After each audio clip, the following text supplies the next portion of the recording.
So, as you guys know, or maybe you guys don't know, Joe Biden had a bit of a bad night. 50 million people watched Brandon fail to deliver coherent messages against Donald Trump. Donald Trump was obviously awful too in his performance. He was just like constantly talking about immigrant rape. Like literally everything is because of immigrants in this country. Immigrants are doing all the wrong things. We're going to kill all of them, whatever. That was his message. It was insane. But people couldn't even pay attention to what Trump was saying because Biden had one job. He had one task. The reason why this is actually the earliest debates, the earliest presidential debates in American history was specifically because the Biden team.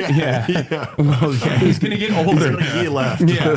There's only going to be 2 debates, one in September and one that just happened 2 weeks ago. And the reason why they had the first debate so early is because the Democrats thought, or his team thought, he would be able to perform decently well and show the American public that he is not a cadaver, that he is not dead, that he still has like some kind of mental faculties, and that he'll be able to deliver a coherent message and it will show how insane Trump is. By comparison, it will remind the Americans how crazy and chaotic Donald Trump is and that Biden is the guy to beat him. He failed to do that. He failed to meet the challenge head on. Really unpredictable. Yeah, no one knew that was going to happen. Yeah, no, you must be a radical communist if you were to say that he is old, especially if you said it in 2020, for example, like I did. But all of a sudden, I guess the veil was lifted and the entirety of mainstream media recognized something that we've been saying for a very long time, which is that like he's old as and he's demented. Like, get out of the race, man. What the are we doing? In the aftermath of that, there was a lot of fallout. There were Democratic Party donors that came out and were like, you have to drop out, you know, which is a massive deal. Yeah, that's a much bigger deal than like sitting Democratic governors and sitting Democratic House members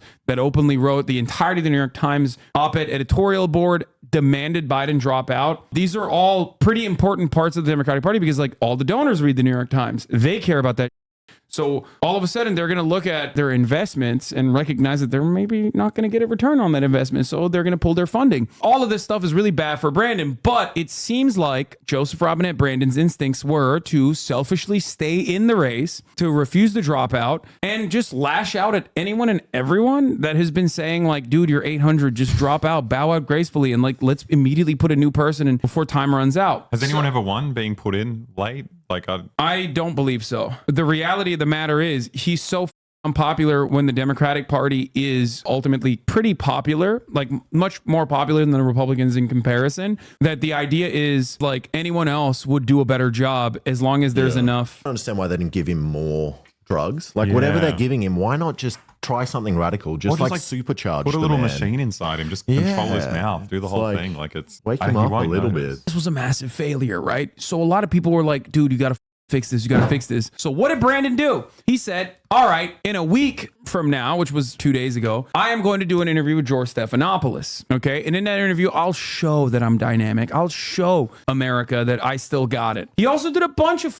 radio interviews in the process where he said he was a black woman, but it was like a regular gaffe. Like that was a normal gaffe, to be fair. Trump says that too. Yeah, like he has those gaffes too, like low key. But the thing is, that wasn't enough for a lot of people who already, you know, the damage is done at this point. But it turns out this interview, and I haven't watched it at all. I've only seen like bits and pieces of it. Turns out this interview wasn't great either. So let's take a look at how Brandon tried to salvage the situation with a one-on-one with George Stephanopoulos. ABC News. Good evening from Madison, Wisconsin for a special edition of This Week. The first broadcast interview with President Biden. By the way, I just want to point out something. This is how you know the Illuminati isn't real, okay? Yeah, I was about to say that. Like, if the cloning was real, they would just replace Biden with a better clone. Much better. Like, what do you mean? They would give him all of the adrenochrome on the planet so they could turn him into a dynamic person or literally swap him out with a new version. Obviously, this is like probably the greatest proof that all this Illuminati ain't real, okay? I'm sorry. The Illuminati either A, fell off, or B, doesn't exist. Mr. President, thank you for doing this. Thank you for having me. Let's start with the debate. You and your team have said you had a... Oh, one of the things that's really funny is that, like, I suspect this motherfucker trying to be like, he's trying to look like Trump. They tanned him. Yeah. That's they good, tanned him. It works. Trump would look like a monster if he didn't have that tan. Like, it actually makes him look better. They hit him with a orange glow. He's going right wing on immigration. He literally is trying to build the wall. He went super orange, and he has a fail son in the White House. Hunter Biden is now in the White House. It is literally Trump too, dude. He's trying to go for the Cheeto vote. Bad night. His fake tan's better though. But your friend Nancy Pelosi actually framed the question that I think is on the minds of millions of Americans. Was this a bad episode or the sign of a more serious condition? It was a bad episode. No indication of any serious condition. I was exhausted. I didn't listen to my instincts in terms of preparing. Bro, I loved it. Like, the line is, I was flying around too much. Like, he's flying Ryanair, okay? Like, he's jumping, he's doing like connection flights and shit, you know what I mean? And he's sitting in a rickety old seat or something. Like, he's an Air Force One with a medical team, like, attached to his hip. That's number one. Number two, it was 11 days before the election. I didn't even know that. When I found out, because I thought personally, like, maybe he like flew a bunch of times before the election. I mean, before the debate. When I found out that the last big travel that he did from Europe was fucking 11 days before the debate, I lost my mind. We've been here for 8 days and I'm still sleepy. So you did, you did say earlier today this morning. So I understand. It's crazy. And a bad night. Maybe he's having nightmares. You know, you say you were exhausted, and I know you've said that before as well, but you came, and you did have a tough month, but you came home from Europe about 11 or 12 days before the debate, spent 6 days. Every moment.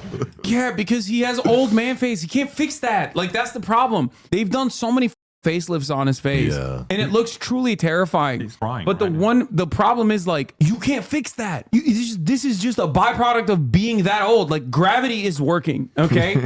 You can't combat gravity. He always looks like this. He always has an old man face. In Camp David, why wasn't that enough rest time, enough recovery time? Because I was sick. I was feeling terrible. Matter of fact, the docs with me, I asked if they did a COVID test because they were trying to figure out what was wrong. They did a test to see whether or not I had some infection. I'm the bravest boy.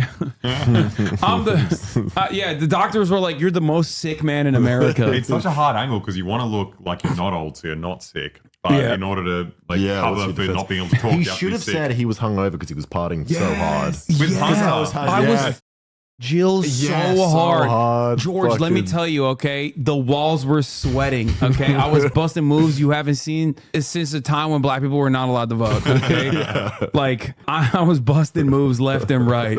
You don't understand, George. I was going crazy with it. You know, a virus. I didn't. I just had a really bad cold. And did you ever watch the debate afterwards? I don't think I did, no. Oh, that's not good. Bro!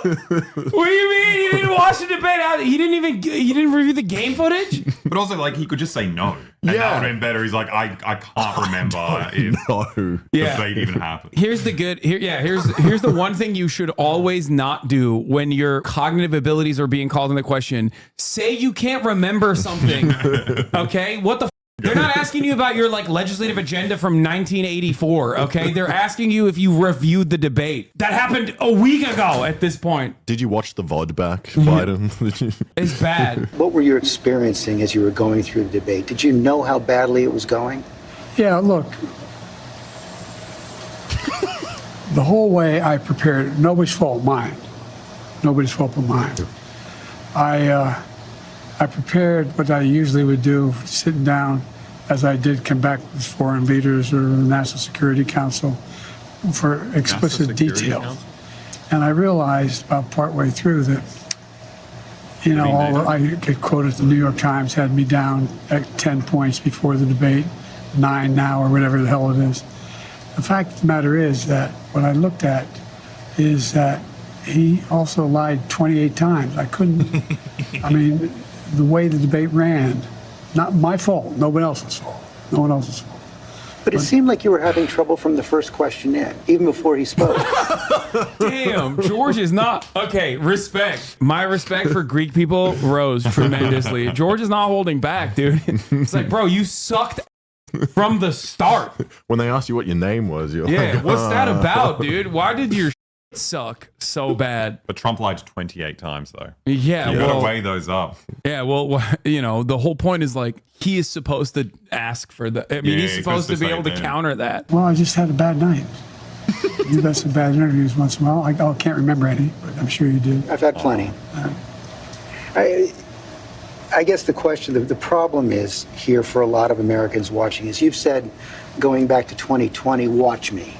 Yep. To people who are concerned about your age. Like when you 50 million grandparents and they're old and they're having trouble talking. I never interrogate them and be like, what the f is wrong with Let you, him Pa? sleep. Like it's like this happens to old people. I mean, I think it's valid to do that though, because your grandparents are not running for president. Well, they want to. If your grandparents were like insisting on driving the car, you would be like, yeah, no, we're not going to do that. Like, yeah. No, that's crazy. Let him sleep. Let him go to a retirement home and yeah. There is an air of sadness watching him perform. It is like elder abuse a little bit. It's horrible. Let this but guy also, go. you cannot. You have to remember that while it is sad and he's white knuckling through this process, the entire reason why he's still staying in the race is malicious narcissism. Yeah. The reason why he's staying in is because in his mind he thinks he's always been discounted his entire political career, and now this is his moment of victory, and it's pure ego, pure spite. You reckon it's personal? Surely the DNC was backing him up until, right? What's the... Yeah, I mean, they saw him as a decent placeholder because they were God forbid Bernie wins, you know what I mean? And then we do a United States of Socialist America or something, United Socialist States of America. So I think that he was propped up as the guy to beat Trump, right? And now that that's being called into question in the polling, that he is not beating Trump and others could potentially beat Trump, he is, he lost that. He lost the one reason as to why people wanted him to be the guy. He should lean into the dementia and just nuke an ally. Just a random person. And then everyone's it's like the madman thing. You don't know what America's going to do. Everyone will suddenly get in line. The entire madman theory is that you say you're going to nuke people, but you don't actually do it. He's the first one to do it. It's he's going to do it and then forget he did it. He'll be I don't know if I did that. I'm not sure. Americans watch that debate. It seemed to confirm fears they already had. Well, look, after that debate, I did 10 major events in a row, including till 2 o'clock in the morning after that debate. I did events in North Carolina. I did events in Georgia. Did events like this today. Large crowds, overwhelming response. Very large crowd today. No slipping. Very. And so I just had a bad night. I don't know why. And how quickly did it come to you that you were having that bad night? Well, it came to me as having a bad night when I realized that even when I was answering a question, even though they turned his mic off, he was still shouting. And I let it distract me. I'm not blaming it on that. But I realized that I just... But you are, though.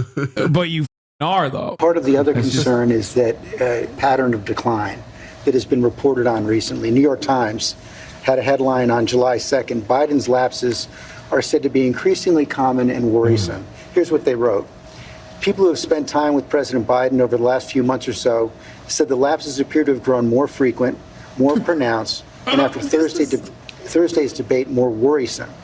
By many accounts, as evidenced by video footage, observation, and interviews, Mr. Biden is not the same today as he was even when he took office 3.5 years ago. Similar reporting in the Washington Post and the Wall Street Journal. To be fair, I don't believe that. I believe that he's gotten worse since he got elected for sure, but I don't believe that he was fine when he got elected either. No. Everyone with eyes to see could recognize that this dude, in comparison to his 2012 performance in the vice presidential debate, in comparison to his 2016 performance when he was giving interviews and he was significantly worse. He was significantly worse than what he once was. And yet people just refuse to recognize it. And today that you were when you took office 3.5 years ago. In terms of successes, yes. Let's go. I also was the guy who put together a peace plan for the Middle East that may be coming to fruition. I was also the guy that expanded NATO. I was also the guy that... Dude, by the way, this is the funniest thing. Always, people are like, you're old.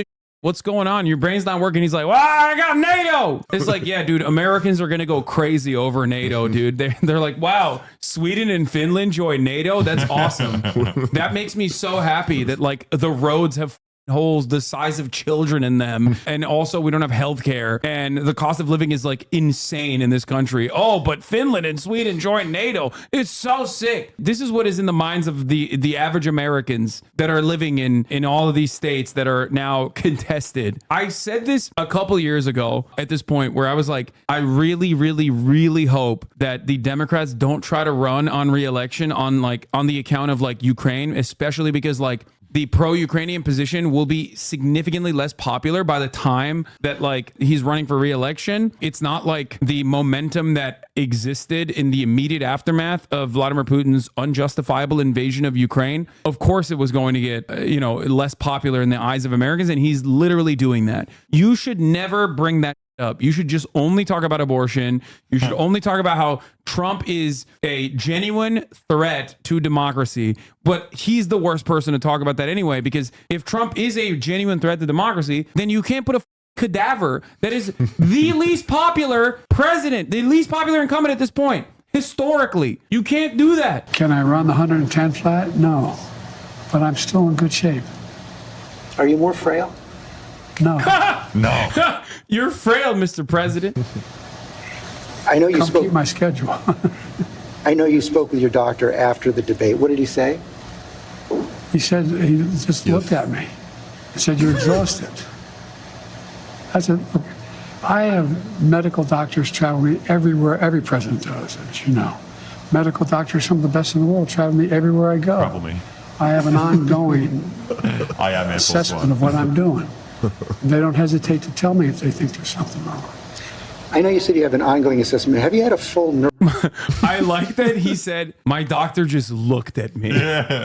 My doctor looked at me and said, bro, he's like, we're not going to make it across the finish line, Joe. I didn't notice before, but you're 88. That's what I'm noticing. Yeah, you're not a good 88, okay? You're the bad one. I get a full neurological test every day with me. And I've had a full physical.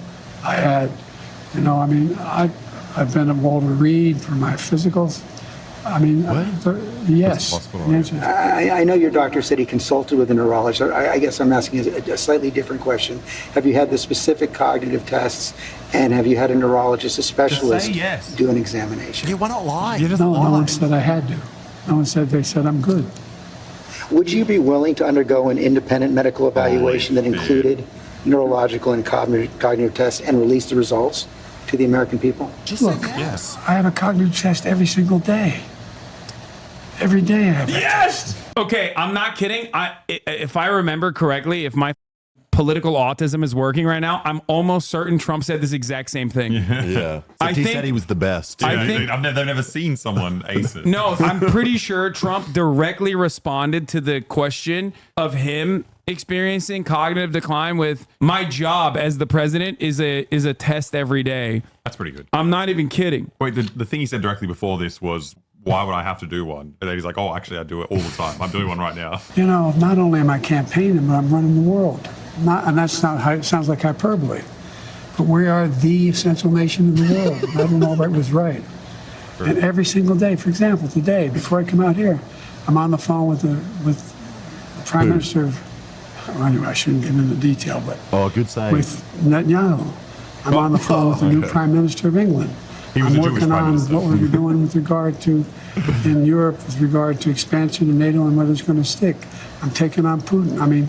Every day, there's no day I go through, there are not those decisions I have to make every single day. And you have been doing that, and the American people have been watching, yet their concerns about your age and your health are growing. So that's why I'm asking, to reassure them, would you be willing to have the independent medical evaluation?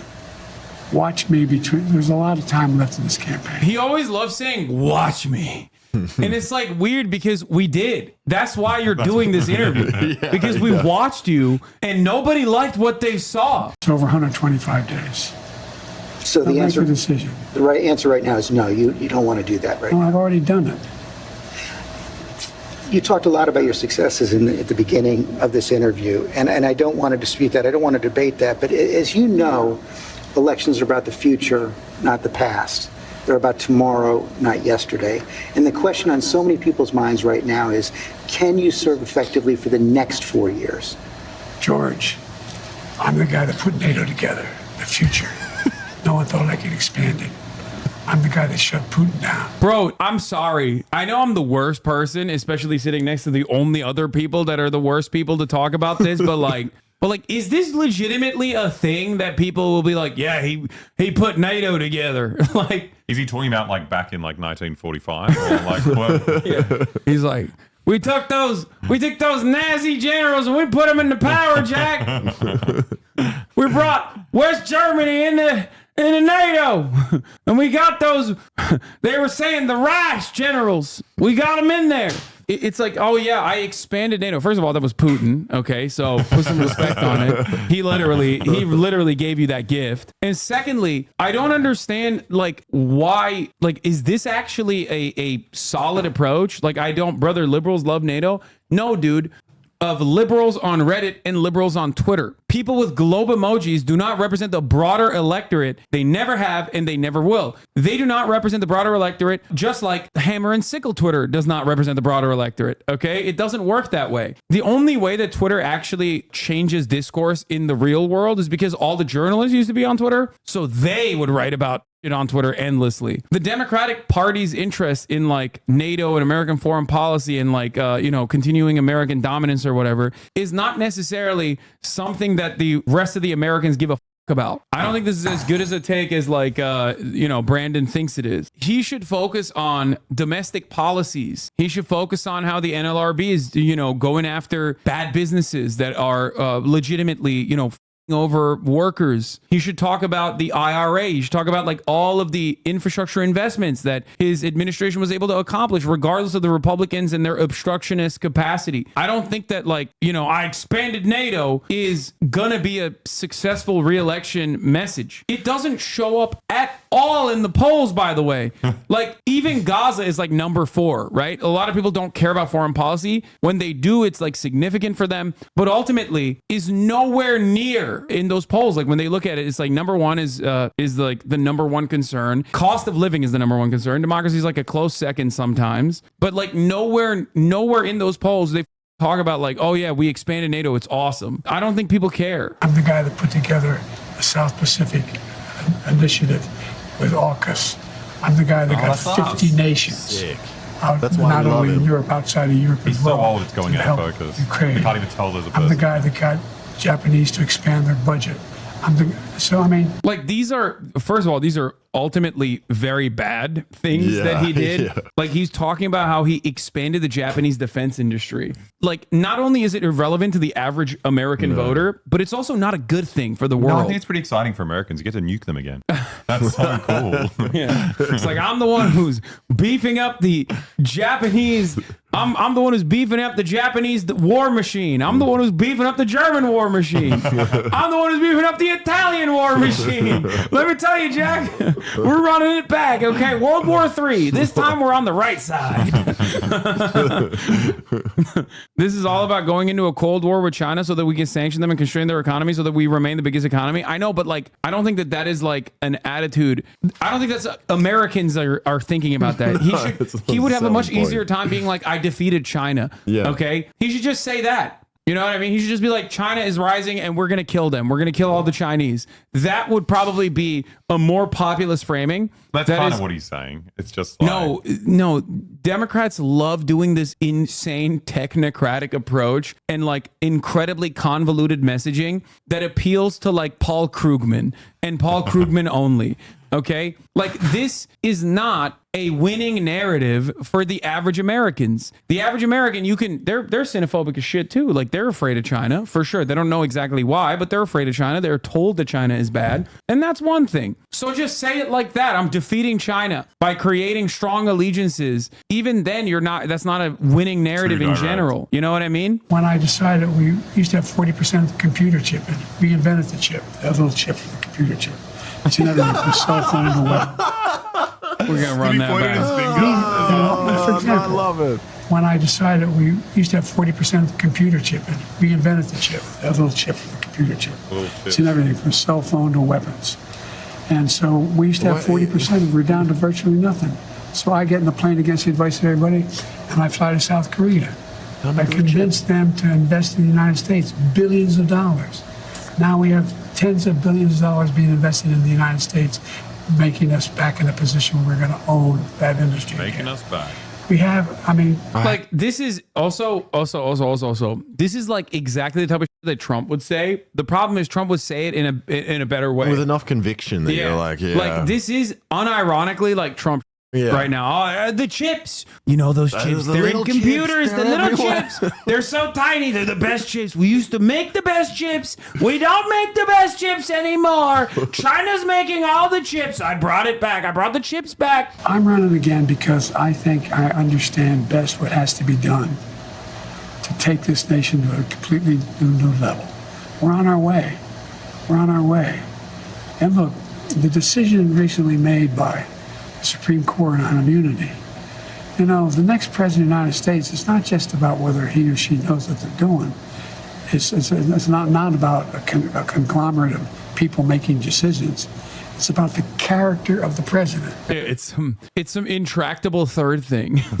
It's just the vibes. It's the aura. It's the aura of the presidency. Okay. No, it absolutely is about like administrative competency, man. Like what are we talking about? I love it where he does his thing where he leans in and makes his voice deeper. Yeah. Whether or not this Constitution is employed the right way. Let me ask you a tougher, more personal question. Are you sure you're being honest with yourself when you say you have the mental and physical capacity? George, bringing it back. Let's go. It's like half an hour. George's like, okay, Grandpa, tell me about your brain again. Let's run that back until you're exhausted and you do flub. At least his face is not doing the weird thing anymore. In the beginning, he's always like, and then I think he like starts. Yeah, no, I think he moves his face around until he finds a default position where he's like, okay, I'll sit here. I will say this is a better default position for his face than the. It still looks like he can't hear you. It still looks like he's like tilting through one way. To serve another 4 years. Yes, I am, because George, the last thing I want to do is not be able to meet that. I think as some of the senior economists and senior foreign policy specialists say, if I stop now, I'd go down in history as a pretty successful president. No one thought I could get done what we got done. But are you being honest with yourself as well now he's about your ability Biden. to defeat Donald Trump right now? Yes. Yes. You say that, and let me challenge you. He's such a narcissist. I'm gonna go back to this. Okay, this is all ego, bro. This is a full ego run right now. The entire narrative is he's still running on like I'm the best. I'm the only guy to beat Trump. Obviously, people from inside of the administration are saying no, that's not the case. Here's a scoop from Alex Thompson at Axios. A look at the template that the White House sent staffers organizing events for POTUS. I staffed a simple fundraiser at a private residence, but they treated it like it was a NATO summit with his movements. A person who staffed a Biden event said. They're literally directing him specifically on like which directions he needs to go to. The private fundraiser that he did, by the way, he actually used a teleprompter on. I think the last private fundraiser that he did, he didn't even go off the cuff. He used the teleprompter, which also got donors worried because they were like, what the he can't even talk to us, is actually legitimately scary. You should have given him more money. Since the debate, some Dems who attended and helped set up Biden events have wondered whether his team's focus on minute details were to obscure POTUS's limitations rather than just a reflection of a meticulous staff. Yeah, Disney Air is pulled out already. What is this? Reality check. Organizing presidential events, often called advanced work, is very intensive and detail focused for every commander-in-chief. Yeah, there's a difference though. And normally, they don't use teleprompters at donor events, and they definitely shouldn't use a teleprompter at a donor event, a closed door private donor meeting, especially when people are saying you can't talk without a teleprompter. When that's like the major concern that donors have with you, then you need to address that concern head on by literally not using a teleprompter and going off the cuff. It's a private event. Economists and senior foreign policy specialists say, if I stop now, I'd go down in history as a pretty successful president. No one thought I could get done what we... Bro, they're saying that so you drop out. They're like, yeah, everyone is saying that so you drop out. They're like, yeah, dude, come on. You have a great legacy already. Please shut the leave. 4 more senior Dems call on Biden to stand down from re-election bid. Other Democrats also expressed concerns. This happened today. Hakeem Jeffries at a all hands meeting with the entirety of the Democratic Party, the House of Representatives, the Democrats in the House of Representatives. And now 4 more senior Dems are calling for Biden to stand down, including, but not limited to, Representative Jerry Nadler, who is also famous for pooping in his pants. Okay? Like, I'm not kidding. Really? He's also 800. That's the guy I told Brandon. That's beautiful. People say he has a disability. That's why he walks like that. But Yeah, I shitting think yourself is a disability. yeah, I think it's because he pooped his Incontinence. pants. I refuse to believe people that say that. He's the guy who told Brandon to step down because he's too old. That's pretty crazy. I know what that looks like when when you fart and then it turns out there's more to that fart than you previously assumed. Okay. Yeah. And if We've you- all been there. We've all been there. If he was walking like that, that was a big mess. Yeah. That's when it gets down to your ankles and you have to like kind of slide them Yeah. so you're not. Yeah. Yeah. We Release know. it We know what slowly. that's like. Don't lie to me like that. Oh, yeah, he's a disability. Not when he hadn't been challenged in a way that he's about to be challenged. Not when people. You've had months to challenge him. Oh, I sure had months, but I was also doing a hell of a lot of other things, like wars around the world. Like keeping NATO together. Yeah, I was doing wars. I was doing too many wars. That's good, man. It's a good take. You're killing this interview, dude. Congratulations. I was doing wars. I was doing NATO. It's pretty stressful. Like working, anyway. But look, Oh, and he hit the anyway. That's my favorite. When he just cuts himself off and he's like, anyway. That's smart. Smarter than continuing. Yeah. No, but he already goes too far. He already says it when he's been silent for 10 seconds. Yeah, and then he says just shuts up. He's like, we shouldn't explore that avenue any further. Do you really believe you're not behind right now? I think all the pollsters I talk to tell me it's a toss-up. Yeah, because your closest allies and your staffers, I think, are lying to you. Yeah. And also, it's not even true. You know there's bad polls. An internal poll leaked from the Biden camp. Like one of the numbers they were looking at that they did not want out there that was leaked to Axios that showed post-debate performance, like he dropped significant points in key states. Even when his own internal posters are telling him, or his staffers are telling him, "Oh, it's a toss-up, Mr. President." That's not good.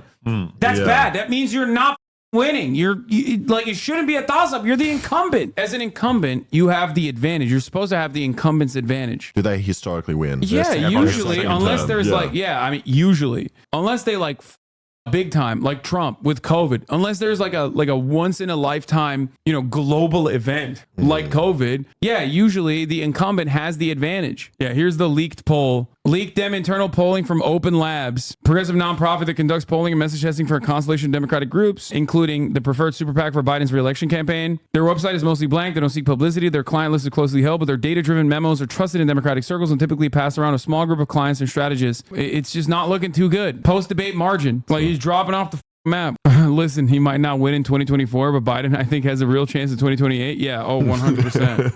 This is the guy who told us to put bleach in our arms to deal with COVID, with over a million people died. This is the guy who talks about wanting to get rid of the healthcare provisions we put in place. This is the guy who wants to give the power back to big pharma to be able to charge exorbitant prices for drugs. This is the guy who wants to undo every single thing I've done. Every single thing. I understand that. And I understand that's why you want to stay in the race. But have you convinced yourself that only you can defeat him? I convinced myself of two things. I'm the most qualified person to beat him, and I know how to get things done. If you can be convinced that you cannot defeat Donald Trump, will you stand down? Yeah. It depends if the Lord Almighty comes down and tells me that, I might do that. Oh my No, that God. was smart. Everyone I speak to here is Christian. No, That's they're just an not. American thing. Yeah, if Jesus Christ comes down and is like, bro, you got to drop out, then I'll drop out is really good. That's sick. I mean, I don't think they really have an option, though. If an 81-year-old doctor who struggled to complete sentences looked down at me on an operating table and said he didn't care if I lived or not as long as he tried his hardest and did his best, I'm not sure that would be comforting. Hey, doc, there are other people invested in the outcome of this procedure than just you. Yeah, I mean, he's right. That's a good take from Ryan. I'm not that invested. You're in Australia, dude. Okay. He's like, we already got AUKUS, which is what he was really stoked on. He's like, we already got the nuclear submarines. That's fine. Fuck I'm yeah. good. I got my bag. Yeah. Over my dead body is basically what he's saying here, which is crazy. I mean, on a more practical level, Washington Post just reported in the last hour that Senator Mark Warner is assembling a group of senators together to try and convince you to stand down because they don't think you can win. Well, Mark is a good man. We've never had that. He also tried to get the nomination too. Mark's not. He didn't. What does he mean? Am I wrong on this? I don't think Mark. Wait, what? Did Mark Warner run for president? Why did he say he tried to get the nomination? That's amazing. That was so loud. Mark Warner tried to get the nomination in 2008. He formed an exploratory committee in 2008, but decided not to run. I don't think he's talking about that. Why would you bring that up? Maybe he just leaked something he wasn't meant to leak. No, this literally feels like he tried to be like, yeah, Mark is just jealous of my steez. That's such a weird thing to say. The fact that Biden can recall on the spot that Warner planned to run in 2008 while you failed to do even basic research before posting this asinine ramble fuckery. Oh my God. It was a mistake. It was ramble fuckery. Asinine ramble fuckery. Dude, the way that these guys write, like, oh my God, dude. Re-education camps for them too, okay? No. Even if he did lock down a 2008 like failed attempt to run with an exploratory committee in 2006 or whatever, even if that was what he was recalling, that still proves the point that I was making, which is that when you are experiencing dementia, early stages, middle stages, late stages of dementia, you have perfect recall of events that transpired many, many years ago, but you can't remember what you ate for breakfast. Yeah. Okay? That's the problem. It's not 2010. It's 2024. But also, there's no way he remembered that. That was just a mistake, and he got lucky. He made it. He slipped. I don't think. Yeah, I think he just up. Yeah. I don't think he's like doing perfect recall. Mark and I have a different perspective. I respect him. And if Chuck Schumer and Hakeem Jeffries and Nancy Pelosi come down and say, we're worried that if you stay in the race, we're going to lose the House and the Senate, how will you respond? I go into detail with them. I've spoken to all of them in detail, including Jim Clyburn. Every one of them. They all said I should stay in the race. Stay in the race. None of the people said I should leave. But if they do? Well, it's like, they're not going to do that. You sure? Well, yeah, I'm sure. Look, I mean, if the Lord Almighty came down and said, Joe, get out of the race, I get out of the race, the Lord Almighty's not coming down. Damn, bro. He's just like, no, the only way I drop out is if God tells me to is a crazy thing. It's not that hypothetical anymore. I grant that they have not requested the meeting, but it's been reported. I've met with them. I've met with a lot of these people. I've talked with them regularly. Did Moran get you a bowl? I had he did. an hour conversation with Hakeem. I had more time than that with Jim Clyburn. I spent time with many hours off and on the last little bit with Chuck Schumer. It's not like I had all the governors. I agree that the Lord Almighty is not going to come down, but if you... Yes, God is personally not going to smite you, sir. Is there any other reason for you to drop out? ...are told reliably from your allies, from your friends and supporters in the Democratic Party, in the House and the Senate, that they're concerned you're going to lose the House and the Senate if you stay in, what will you do? I'm not going to answer that question. It's not going to happen. That's a good answer. What's your plan to turn the campaign around? You saw it today. This, which is great. Yeah, he's doing well. He's killing it. This definitely did a number, dude. Even the most like diehard loyalists are having a hard time coping with this.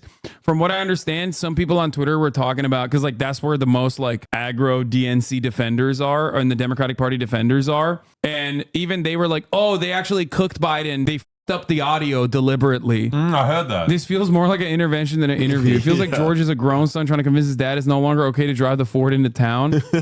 Yeah, I've never seen a president with 36% approval getting reelected. It's bad. It's really bad. How many people do you get draw crowds like I drew today? Again, another Trumpism. Yeah. Dude, he's studied his opponent, okay? Let me tell you. He studied his opponent well. He is adopting all of the Trump tropes. It's awesome. I got big rallies. I got big crowds, Jack. Find any more enthusiastic than today? Huh? I mean, I don't think you want to play the crowd game. Donald Trump can draw big crowds. There's no question about that. He can draw a big crowd, but what does he say? Who does he have? I'm the guy supposedly in trouble. We raised 38. Wait, what? No, you literally said you can draw a big crowd. And now he's like, well, you draw a big crowd, but like it doesn't look too good in comparison to Trump's big crowds. Same thing happened in 2020. Oh, Biden, I don't know, man. What's he going to do? Someone older than him is giving you advice. Yeah. Nothing changed except his voice just went deeper. That's a good one. I like that. He should do that voice more often. Same thing happened in 2020. Oh, Biden, I don't know, man. What's he going to do? He may bring me down. He may. What? Mr. President, I've never. What? Oh no! His old man is exactly the same as normal Biden. Yeah. An even older man than Biden has come out and told him with his grovelly voice that, I don't know, he might be a little too old. I completely understand why Biden hasn't watched the debate. I would not watch any of this again. Have you watched video of someone like filming you drunk? You like very actively try to avoid seeing that. Yeah. We're seeing a president at 36% approval get reelected. Well, I don't believe that's my approval rate. That's not what our polls show. What? He's just on pure cope. He's like, nah, those polls are fake and wrong and gay. I don't care. I don't care. Jack, polls are lying. I'm so goddamn popular. And if you stay in and Trump is elected and everything you're warning about comes to pass, how will you feel in January? I feel as long as I gave it my all and I did the goodest job as I know I can do. That's what this is about. That's not what this is about. You're insane. You are insane. What an unimaginably selfish response. If you lose because everyone told you you're too old and you're going to lose to Trump and you refuse to drop out, how would you feel? Well, I still try my best. It's like, no, dude, you can't say that. Yeah. People watching this is not just Jill Biden and your mom, okay? Like, this is like the entire American public, or at least much less than the people that watch the debate, but like still a pretty decent number of people are watching this conversation. Like, they don't think, oh, I love Joe Biden so much. Like, it's fine. As long as he tried his best. Yeah. Like, that's insane. Who the do you think you are? That's crazy. As long as I tried my best. Where's the narcissism in this circumstance? You should be like, yo, that's not going to happen because I'm going to win. I'm pretty unfamiliar with like American English. Is goodest a normal word for you guys? Or is it? No, goodest is not a, no, he that up too, but that's fine. That's like whatever. It's a small slip. But this is insane to think that like, oh, I tried my very best and that's what matters. Like, no, dude, this isn't like Little League. Okay, we're not going out for lemonade after baseball. Okay, you're out of your mind, dog. You mean? Oh, I tried my best and then that's all that matters. No. That's not all that matters. There's things that matter so much more than that. Actually, that's the least significant part of this conversation. Everyone at the end is just like, good try. Yeah. You did well. Better luck next time. Yeah, what are we talking about? I thought this was about saving democracy, not saving Biden's opinions, dude. Is not saving Biden's like the personal confidence. He's going to lose and deny the results because their polls showed otherwise. Yeah, he's going to pull a full Trump. Yeah. Ay, ay, ay. The things that happen in the next several years are going to determine what the next 6-7 decades look like. And who's going to be able to hold NATO together like me?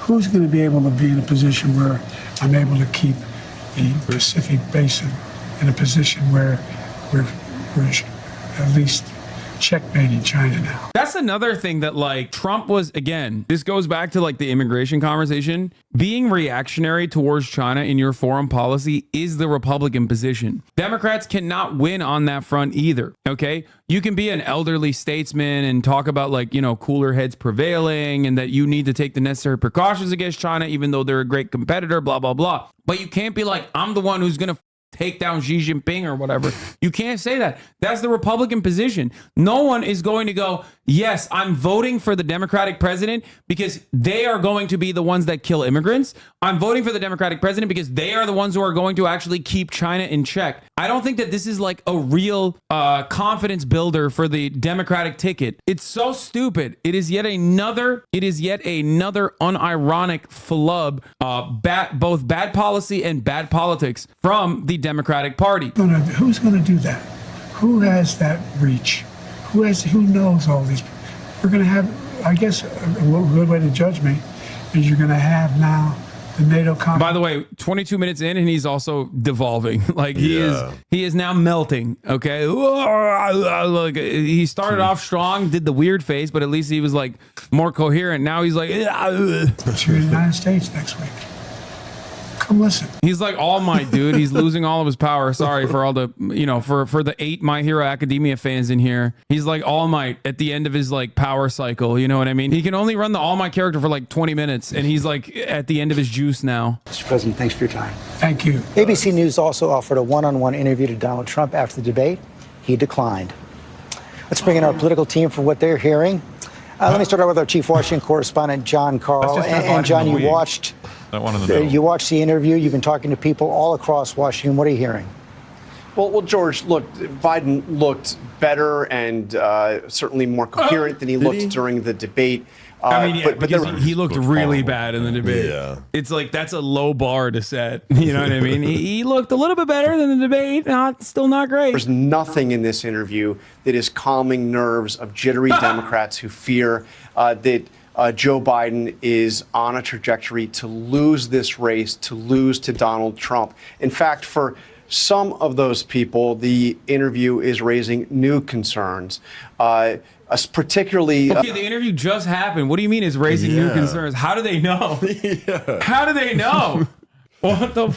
To the host of the interview, he was like, I need to go to the doctor right now to have a look at Biden. The fact that he is unwilling or unaware of the fact that he is in a dire situation here regarding the campaign, that he is losing. Yeah, because he's demented, dog. That's why he doesn't even understand that he's underwater. Losing in the view of many Democrats, and frankly, in the polls you cited that he is losing to Donald Trump. And there was one question that you asked where his answer is particularly, I believe, alarming to some of those Democrats. You asked him how he will feel in January if he has lost to Donald Trump and all that he has warned would happen came to pass. And this was his answer. He said, this is the worst I'll part, feel as long as I gave it my all and did the best job I know I can do, that's what this is about.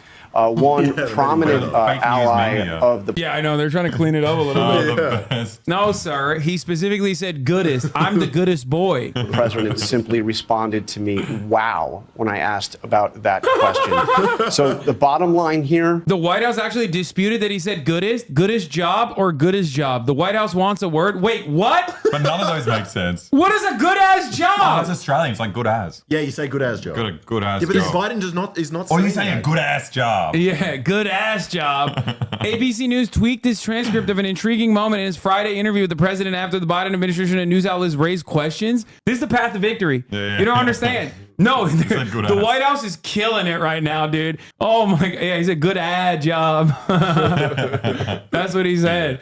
ABC News adjusted his initial transcript of a much discussed moment in the President Biden's Friday interview at the White House. Oh my God, it's so bad. Oh my God, this is what we're doing? Oh, this is so bad. The moment occurred after the end of Mr. Biden's interview when George Stephanopoulos asked the president how he would feel if he stayed in the presidential race and was defeated by former President Donald J. Trump. I'll feel as long as I gave it my all and I did the goodest job I know I can do. But good as is not any better. I did the as job and I know I can do. Like as good as a job. As good as a job is not good as job. Good as job. What the it would be really fun to be on his campaign and try to come up with the ways to save him. He was actually quoting someone from the 80s movie, you know, that's he's got a good memory. The moment occurred towards the end of Mr. Biden's interview. I feel as long as I gave him my all and I did the good ass job I know I can do. Good ass job. This is so psychotic because their defense of this, as good as a job as I can do, is 4 additional words, bro. He did not say those words. So if your defense is, no, he said I'll do as good as job as I can do, then you're still failing. Yeah. That actually low-key makes this sound even worse, as a matter of fact. How is that possible? It's also not relevant. Are you denying he can't speak? It's very obvious. It's very obvious. You're nitpicking this one sentence. No, but this was right. This one here. Fine. This is so bad, bro. It's so bad. By Saturday afternoon, the quote in Network's online transcript had changed slightly. I'll feel as long as I gave it my all and I did the good ass job as I know I can do. That's what this is about. That's actually worse than goodest. He didn't say that. Why is this a moment of contest? Why is this being contested?